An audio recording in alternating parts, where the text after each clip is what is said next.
As it turns out, you guys are really interested in what's going on with Payday. 500,000 watched our last video, and since then, the story's got even wilder. Starbreeze just put a new development team on a 12-year-old game. They're basically resurrecting Payday 2 with updates, fixes, and maybe even rebalancing. And they've done this after they've monetized it with subscriptions. That basically means it seems like they want to put that money to work and actually, well, earn it.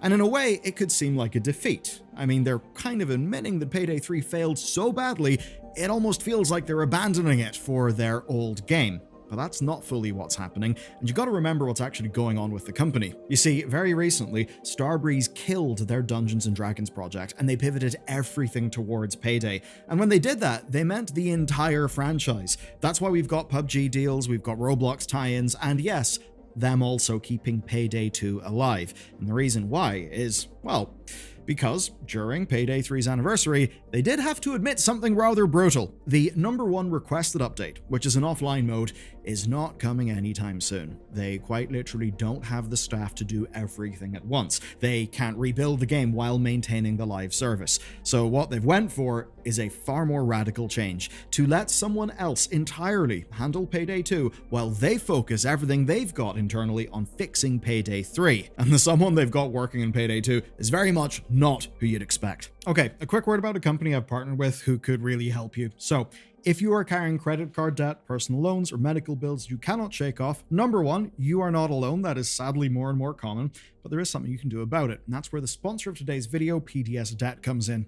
So, PDS Debt looks at your specific situation, whether it's credit cards, personal loans, collections, or medical bills, and they then build a plan that will actually work for your situation. There are no minimum credit scores required. They're basically there to help you save more, to pay off your debt faster, and to start putting your money back where it actually belongs, in your own pocket. They understand your scenario and help you find alternative solutions to get debt-free. And that is why they're rated A+ by the Better Business Bureau with thousands of 5-star reviews.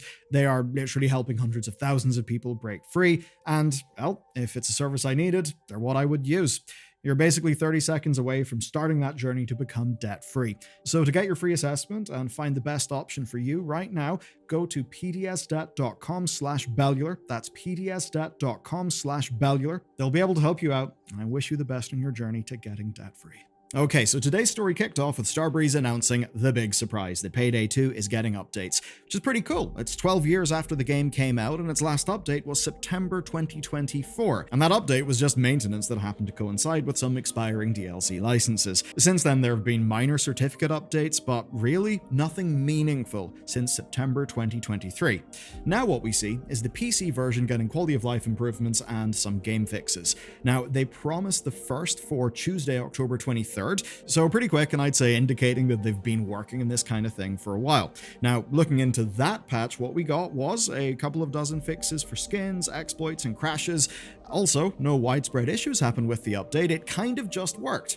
And here's where it gets interesting. You see, Starbreeze has actually tried this exact strategy before, and the developers they're working with to do all of this, well, they've worked with Starbreeze on earlier published games. And they're moving on to Payday 2, having just finished their first year of new content updates with no real problems with the previous game, which was 2017's Raid World War II, which really wasn't a massive success for Starbreeze. It had poor reviews and some fairly unimpressive sales, but like all games, it did have die-hard fans who thought the game could be fixed. And that is where this new team enters the picture, MUG. Basically, community members building content and patching the game's problems. Now, Starbreeze and the original developer of that game, who are called Lion just let them work on it for 2 years. And having done that, they are now, under the company name Sidetrack, going to patch and maintain Payday 2. But why update a decade-old game that you've not supported for years? It may seem like the big question here, and the reason why is that the industry has changed, and looking at the Steam numbers, well, they're going to where you actually are, not where they'd hope you to be. This is not a unique problem, and the problem is, you got a bunch of players, but they're playing your old games. The pesky bastards, which of course means they're not really paying the thing that will get you money now, in as much way. Of course, Medieval 2 players for Total War are not going to be earning Creative Assembly boatloads of money. And of course, we've talked about this topic with Total War and also with City Skylines. And you can even see it happen with Mario Kart World. So here's the problem, right? When a game gets updated and polished for years, it becomes incredibly difficult to convince audiences to leave that game, because it'll probably be in many ways better than the new one. I know it shouldn't be like that, but often the newer game, while it may have some shiny features, will end up being less polished and it'll have less content. Just look at the numbers. 67% of PC playtime is on games that are 6 years old or older. Another 25% is on games that are 2 to 5 years old. So that's the inertia these companies are fighting, where people aren't really moving on to new games as much. And the reason why is fairly obvious. It's almost as if these old games fit what we want as players. And they've also got piles of content, piles of updates. They run on older hardware, and they're almost all cheap as hell from years of sales and discounts. Compare that to a new game that's different from what you know, and at launch, not necessarily better. Why on earth would you leave? Payday 2 is the perfect example of this. Just take a look at the player base in Steam, where it really hasn't changed in 6 years. People are just playing the hell out of that thing. Now, some of those people aren't actually people. They're bots farming skin drops in marketplace trades. But Starbreeze's earnings reports do tell the real story here, that through 2024 and 2025 so far, that Payday 2 brought in about half of Payday 3's revenue. Yes, that is less than what Payday 3 brought in, but again, consider the difference in age between these games, and that there haven't been boatloads of new DLC to buy. So basically, Payday 2, just ticking over with no substantial updates, is doing half the performance of the big new game that is taking up all the company's resources. Kinda crazy. So, with that going on, Starbreeze reached the same conclusion as loads of other companies, and that's that sequels can't really be replacements anymore, especially not at launch. They basically have to be alternative games, and that's why Payday 2 just got its subscription model. That's why Starbreeze have hired Sidetrack. Basically, they now know they need these games to exist in parallel. And the subscription for Payday 2 creates a new on-ramp, because it means you can pick up Payday 2 and access its $200 plus of DLC for, one monthly payment. Yes, I know, ownership and stuff, but if you just want to check out a game with your friends on a cool new map, yeah, the upfront cost will actually matter to people. And the Payday story isn't the only place where this is going on. As an example, Total War just got an entire new DLC for the mobile version of Total War Empire. Yes, new DLC for Empire. That sounds absolutely insane, but there you go, it happened. Apparently boatloads of people are playing Total War on a phone. I don't understand that.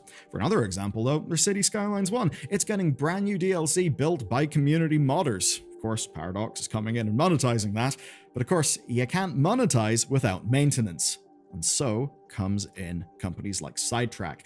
And that is where a little bit of risk does enter the picture for the likes of Starbreeze. Why did we start this video highlighting that Payday 2 has not been updated in years? The very simple answer is we wanted to make something clear, and that is that the game right now is static. People are used to what is there. Modders are comfortable with what is there. Everything broadly works. Now, what Starbreeze is doing, while it does seem to be good, it could also disrupt that status quo. I mean, what if they change things that break mods? That would be a little bit of a bullet in the back of the head to the game. And making this even harder, when a developer effectively finishes a game and you've got a healthy modding scene, well, the community then will feel more ownership over the game. And that is the environment that Sidetrack are walking into here.